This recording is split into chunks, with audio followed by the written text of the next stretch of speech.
আনমনে হেঁটে চলেছি রেল লাইনের উপর দিয়ে, আর দু চোখ বেয়ে অশ্রু ফোঁটা টপ টপ করে গাল বেয়ে নেমে চলছে।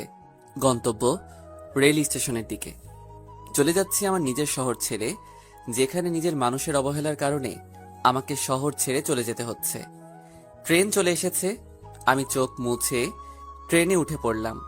এবার আমি আমার পরিচয়টা দিয়ে নেই। আমি মেহেদী হাসান, অনার্স দ্বিতীয় বর্ষে পড়ি। আমার মা বাবা থাকতেই আমি অনাথ। তাদের থেকে অনেক দূরে চলে যাব, যেন আমার মতো একজন কুলাঙ্গার ছেলে তাদের পরিচয় না দেই। ট্রেন থেকে নেমে পড়লাম।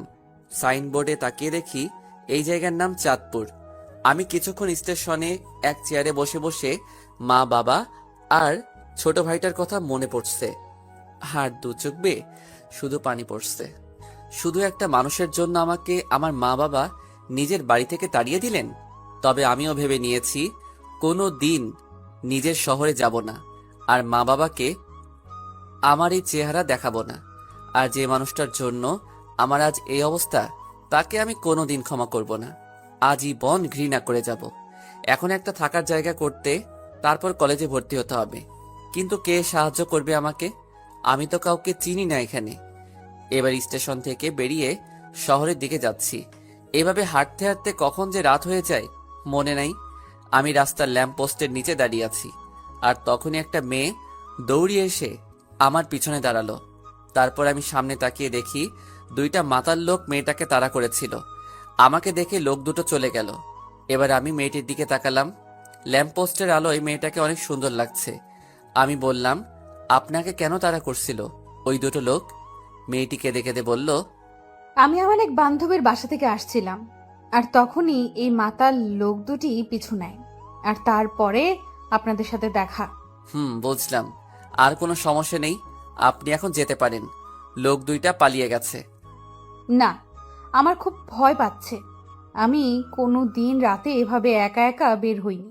খুব ভয় পাচ্ছি আমি। আপনি যদি কিছু মনে না করতেন তাহলে আমাকে একটু বাড়ি পর্যন্ত দিয়ে আসবেন। আমি কিছুক্ষণ ভেবে আসলেই মেয়েটি অনেক ভয় পেয়ে আছে, আর তাছাড়া একা একটা মেয়ে, তাই আর কিছু না ভেবে তার সাথে যেতে চাইলাম। আপনার নামটা কি জানতে পারি? মেহেদী হাসান। আপনার নাম কি? আমার নাম রিমি। আমি অনার্স প্রথম বর্ষে পড়ি।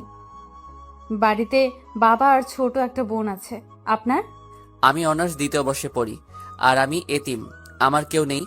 মিথ্যা বললাম, কারণ যারা আমাকে বিনা দোষে বাড়ি থেকে বের করে দিতে পারে, তাই তাদের পরিচয় না দেয়াই শ্রেয়। এবার মেয়েটির দিকে তাকিয়ে দেখি মেয়েটি আমার দিকে এক দৃষ্টিতে তাকিয়ে আছে। হয়তো আমার উপর মায়া হচ্ছে। হাঁটতে হাঁটতে রিমিদের বাসায় চলে আসলাম। রিমিরা বেশি বড়লোক না, আবার বেশি গরিব না। মোটামুটি এইরকম শহরে ভালোভাবে চলাফেরা যাবে। আমি রিমিকে বাড়ি দিয়ে যখনই চলে আসবো, তখনই রিমি আমাকে ডাকলো আর বলল, আমাদের এখানে আজকে রাতটা খেয়ে তারপর না হয় চলে যাবেন। অবশ্য আমারও প্রচুর ক্ষুধা পেয়েছে, তাই সেই সকালে ভাতের বদলে বাবার কাছে মার খেয়ে বের হয়েছি। তাই আর মানা করতে পারলাম না। বাসার মধ্যে ঢুকে দেখি সুন্দর একটা বাড়ি, সবকিছু সাজানো গোছানো। তারপর রিমি তার আম্মুকে সবকিছু বলল, আর আমাকে দেখিয়ে দিল। রিমির আম্মু আমার কাছে এসে কাঁদতে কাঁদতে বলল, আমার মেয়েকে বাঁচিয়ে তুমি অনেক বড় সাহায্য করলে বাবা। তোমার প্রতি আমরা সারা জীবন ঋণী হয়ে থাকবো। ছিছি খালাম্মা, কি বলছেন এসব? মা কোনোদিন ছেলের কাছে ঋণী থাকতে পারে? আমি তো আপনার ছেলের মতোই, তাই না? রিমি এসে বলল, আহ মা, সে কখন থেকে ক্ষুধা পেয়েছে, তাড়াতাড়ি খেতে দাও। আমি হাত মুখ ধুয়ে টেবিলে বসে খাবারের জন্য অপেক্ষা করছি, আর তখনই রিমির বাবা আসলো। আমি আবার সব বাবাকে একটু ভয় পাই, তাই সাথে সাথে দাঁড়িয়ে গেলাম। রিমি কেই ছিলে? তাকে তো কোনোদিন দেখিনি আমাদের এলাকায়। তারপর রিমি তার বাবাকে সব ঘটনা খুলে বলল, আর তখন রিমির বাবা বলল, তোমার যেহেতু কেউ নাই, তো কি হয়েছে, আমরা তো আছি। রিমির বাবা এরূপ কথা শুনে খুব খুশি হলাম, আর আমরা সবাই মিলে খেতে বসলাম। তখন রিমির বাবা বলল, তোমার যখন থাকার কোনো জায়গা নেই, তাহলে আমাদের এখানে থাকবে, আর সকালে কলেজ করবে, আর বিকাল থেকে রাত পর্যন্ত আমার সাথে আমার ব্যবসায় সাহায্য করবে। আমি রিমির বাবার কথা শুনে খুব খুশি হলাম। যাক, অন্তত থাকার জায়গা আর একটা কাজ তো পেলাম। তারপরে রাতের খাবার খেয়ে রিমি আমাকে একটা রুমে নিয়ে গেল। দুজনে মিলে রুমটা একটু গোছালাম। আসলেই রিমি মেয়েটা অনেক সুন্দর আর অনেক ভালো। তবে রিমি আমার দিকে একটু পর পর আর চোখে তাকাচ্ছে আর মিট মিট করে হাসছে। সকালে উঠে ফ্রেশ হয়ে হালকা নাস্তা করে রিমির সাথে তাদের কলেজে গেলাম। ভর্তির কাজ সব শেষ হলে 3টা ক্লাস করে বাইরে এসে দেখি রিমি আমার জন্য বাইরে দাঁড়িয়ে আছে। কেমন হলো আজকের ক্লাসগুলো? অনেক ভালো, আর কলেজটা অনেক সুন্দর, খুব ভালো লাগছে আমার। তারপর কলেজ থেকে এসে দুপুরের খাবার খেয়ে খালুজানের সাথে তাদের দোকানে গেলাম। খালুর দোকানটা অনেক বড়, তাই আমি খালুর কাজে সাহায্য করলাম। এভাবে চলতে থাকে আমার নতুন জীবন। এখন আমি অনার্স ফাইনাল ইয়ারে, আর রিমি 3য় বর্ষ। রিমির মা বাবা আমাকে অনেক ভালোবাসে, একদম তাদের নিজের ছেলের মতো। আর রিমির ছোট বোনটা তো আমাকে ছাড়া কিছুই বোঝে না, সব সময় ভাইয়া ভাইয়া করে। আমিও তাকে খুব ভালোবাসি। রিমির ছোট বোনের নাম হলো মিনি। তবে রিমির ব্যবহার দেখে আমি খুব অবাক হই। মেয়েটা এত ভালো, আর মাঝে মাঝে রিমির আচরণ দেখে মনে হয় রিমি আমাকে খুব ভালোবাসে।